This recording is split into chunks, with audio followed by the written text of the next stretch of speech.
Ako po ay nagpapasalamat sa alcohol na to. Alcohol? Alcohol. Oh, yan oh, yan oh. Oh, yan. Oh. Uy! Hello. Ang amo ng mukha nito. Wala na, natuyo na yung mga damo. Hindi yan dahil sa dogs, but dahil sa sobrang init ng panahon. Hindi pa rin bumababa. 39.8.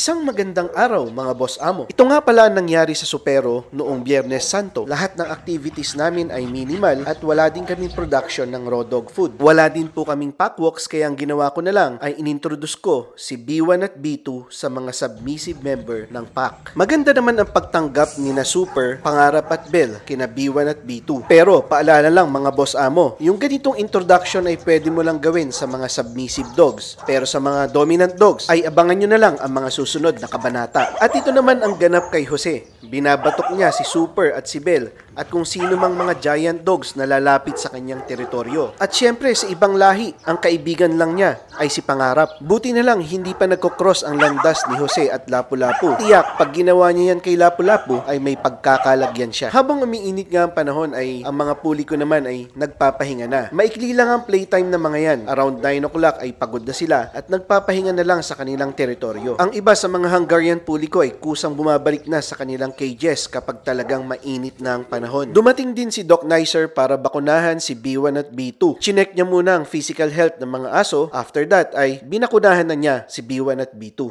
Hello. Ang amo ng mukha nito. Mas mabait yan kaysa dun sa isa. Smooth flowing lang ng activity sa Supero noong umaga. Pero nung hapon ay nangyari ito.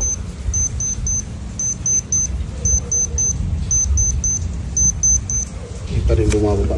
39.8. Biglang tumamlay at parang lasing na maglakad si Lucy. Kaya ang una namin ginawa ay chinek namin ang kanyang temperature. At yun nga, positive na may fever si Lucy. At napansin ko rin kanina na sobra ang halhal niya. Yung para bang humihilik siya sa sobrang init at ang kanyang dila ay lawlaw na lawlaw. Pero kahit na halhal siya, laro pa rin sila ng laro ni Six. Parang nasa instinct ko na pwedeng may mangyari kay Lucy. At yun nga, may nangyari nga sa kanya. Si Lucy ay na heat stroke. Makikita nyo sa video na yung kanyang ilong ay dry at ang kanyang bibig ay nakatikom lang. Si Lucy ay hindi mo mahahawakan ng bibig niyan pag talagang mataas ang energy niya. Kapag may mga sakit ang aso ko ay every 30 minutes ang dalaw ko sa kanilang cage. Makikita nyo sa video na to na minamasahe ko si Lucy. Hindi ako nagpapakita ng awa. Hindi ako nagpapakita ng worry. Ang ginagawa ko ay ganun pa rin. Kalmado ako sa lahat ng sitwasyon. At kung minsan naman ay pinapasok ko ang aking daliri sa tenga ng aso ko para malaman ko kung mainit pa ang temperature niya or hindi na. Para sa akin, ang aso hanggat nabubuhat niya ang kanyang ulo at nararamdaman ko na malakas pa ang kanyang enerhiya ay naniniwala ako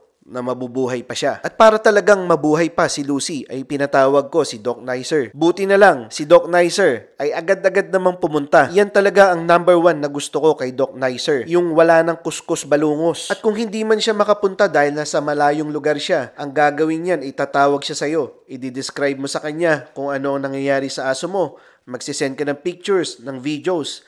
At magbibigay siya ng reseta. At sasabihin din niya sa'yo kung hindi na niya kaya at kung kailangan mo nang dalhin talaga sa klinik ang aso mo. Yun mga boss amo, ganun dapat ang gagawin. Hindi dahil sa alam mo ang sakit ng aso mo, ay ikaw na lang ang gagamot. At kung minsan naman ay hindi mo nga alam ang sakit ng aso mo, sa Facebook ka naman pumupunta at doon ka humihingi ng gamot. Sa part ng video na to ay wala nang lagnat si Lucy.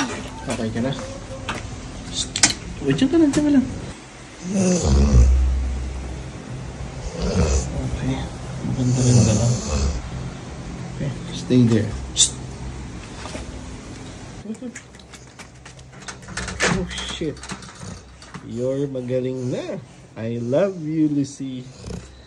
Ay, Diyos ko. I love you.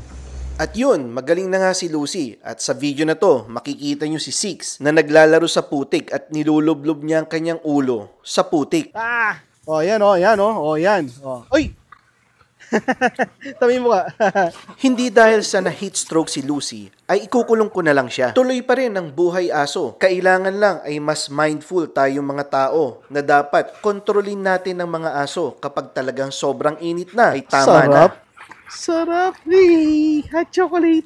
Ang kailangan din ng aso ay ang puno na masisilungan. O kung may air condition kayo, ilagay nyo sila sa air condition room. At wala man kayong air condition, ay pwede ng electric fan. At kung tinamaan ng heat stroke ang aso nyo, ganito ang gagawin nyo. Ako po ay nagpapasalamat sa alcohol na to. Alcohol. Then, alcohol. Paghaluin nyo lang ang tubig at ang alcohol. Yung tubig ay hindi kailangang malamig. Pwede na yung tap water lang. Pagkatapos ay basain nyo ang kanyang singit, tapos ang kanyang po, ang kanyang dibdib, ang kanyang dede, upang sa ganun ay mabawasan ang init ng kanyang katawan. At ito nga sa demo na to ay si Lucy ay magaling na. Pero kung hindi magaling ang aso nyo at kasalukuyang naka-heat stroke, hindi mo yan mapapahiga ng ganyan. Yan ay talagang bagsak ang katawan na kailangan mo talagang i-move siya at buhatin.